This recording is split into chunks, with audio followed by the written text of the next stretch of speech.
हमने इंडिया को कमजोर करते करते अपने आप को कमजोर कर लिया। हमारे आर्मी चीफ जब ये कहते हैं, जनरल बाजवा जब ये कहते हैं कि नॉर्मलाइजेशन हमने करनी है, तो मैं उनको सल्यूट करता हूँ। काश के ये लफ्ज हम पहले सुनते। तो इसको सीरियसली नॉर्मलाइजेशन करनी पड़ेगी, और नॉर्मलाइजेशन के दो पहलू है। वो ये है कि जो नॉर्मलाइजेशन करेगा उसको इंडियन एजेंट नहीं करार देना, उसको मोदी का जो यार है, वो गद्दार है, वो बात नहीं चलनी है।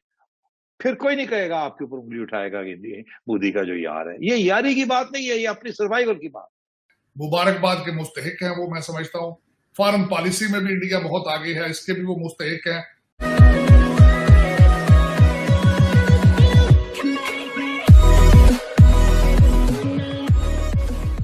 नमस्कार दोस्तों, अब यहाँ पर नजम सेट्टी साहब का एक सेंटेंस है कि इंडिया को कमजोर करते करते खुद को कमजोर कर लिया, और ये बात बिल्कुल सच है। क्योंकि देखिए, इंडिया के पास जब जब अपॉर्चुनिटी आई कुछ करने की, कुछ पैसे कमाने की, या फिर कमाए हुए पैसे, या फिर जो भी पैसे थे हमारे पास, उसमें इंडिया ने क्या किया कि इंडिया ने खुद के अंदर जो इंफ्रास्ट्रक्चर है उसको डेवलप किया, सिस्टम्स को डेवलप किया, जो भी लोगों की जरूरत थी उसको पूरा करने के लिए यहाँ पर ये सारी चीजें की गई। लेकिन अगर आप पाकिस्तान में देखो तो बिलियंस ऑफ डॉलर, भले ही रशिया को भगाने के लिए अमेरिका आया था, लेकिन उस समय पर भी बिलियंस ऑफ डॉलर उसको मिले थे। और जब लादेन को सर्च करने के लिए जब फिर से अमेरिका जो है वो पाकिस्तान में आया, तब भी वही सिचुएशन थी, और बिलियंस ऑफ डॉलर, इतने सारे रुपए उसको मिले थे। लेकिन वो सारे रुपयों का उसने इस्तेमाल क्या किया? इंडिया के खिलाफ प्लानिंग, आईएसआई ने जो प्लानिंग कर रहा था, या फिर उसकी गवर्नमेंट। अगर आप सोच रहे हैं भी कौन सा प्लानिंग, तो कारगिल उसका सबसे बड़ा एग्जाम्पल है। करप्शन, अब अगर उन्होंने ठीक तरीके से काम किया होता जैसे इंडिया ने किया, तो आज इतनी बर्बादी ना होती। अब हम सबको पता है किस लेवल का बर्बाद हो चुका है पाकिस्तान, और एक एक चीज के लिए उसको रोना पड़ रहा है। इसी के साथ ये वीडियो शुरू करते हैं। हम आगे चल सके, हम पीछे धंसते जा रहे हैं, आबादी बढ़ती जा रही है, मसाइल बढ़ते जा रहे हैं। तो विदाउट नाउ रिफॉर्मिस्ट एजेंडा, और वो भी कोई विजनरी किस्म का रिफॉर्मिस्ट, ये मुल्क को बचाना बड़ा मुश्किल हो गया है। आबादी बढ़ती जा रही है, पानी की शॉर्टेज नजर आ रही है, ग्लेशियर्स मेल्ट कर रहे हैं, रिजर्वोयर्स है नहीं, सी इंक्रोचमेंट्स हो रही है ऑन द कोस्ट। गिनते जाएं आप। तो इसलिए ये कि जी एक नई इलेक्शन हो गई तो सारे मसले हल हो जाएंगे, ऐसे नहीं होगा। अब सिचुएशन ये है कि ऐसे चल नहीं सकता। जब जनरल हमारे आर्मी चीफ जब ये कहते हैं, जनरल बाजवा जब ये कहते हैं कि नॉर्मलाइजेशन हमने करनी है, तो मैं उनको सल्यूट करता हूँ। काश के ये लफ्ज हम पहले सुनते। काश के जब लड़ाई झगड़े हो रहे थे और जंगें हो रही थी, उस वक्त हम ये सुनते। चले, बेटर लेट देन नेवर। तो इसको सीरियसली नॉर्मलाइजेशन करनी पड़ेगी, और नॉर्मलाइजेशन के दो पहलू है। वो ये है कि जो नॉर्मलाइजेशन करेगा उसको इंडियन एजेंट नहीं करार देना, उसको मोदी का जो यार है, वो गद्दार है, वो बात नहीं चलनी है। कोई यारी वारी की बात नहीं है, रियासत की बात है। रियासत किसी की यार नहीं होती सिवाय अपनी।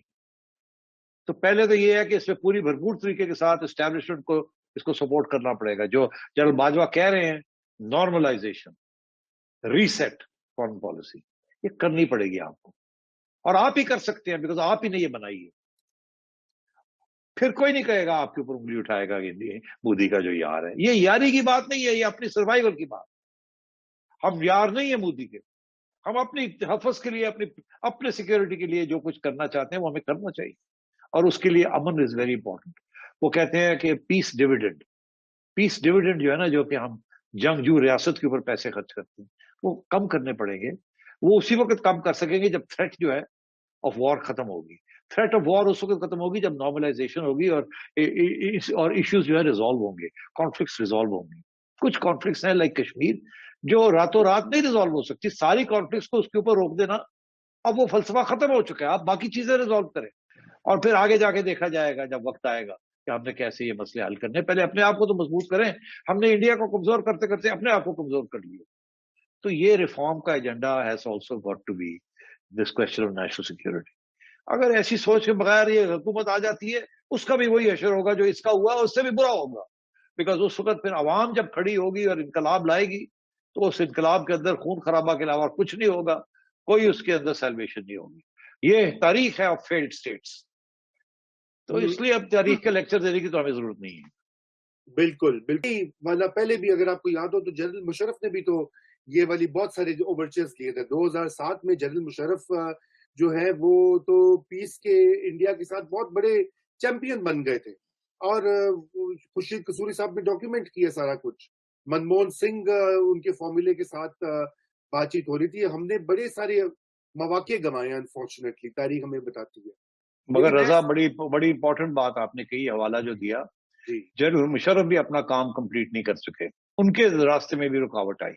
उनके रास्ते में सियासतदान रुकावट नहीं बने थे, उनके रास्ते में उनके अपनी इंस्टीट्यूशन के लोग उनके लिए रुकावट बन गए थे। उनके उस वक्त के DG ISI जनरल महमूद वो रुकावट बन गए थे, उनके chief of general staff general Aziz वो रुकावट बन गए थे।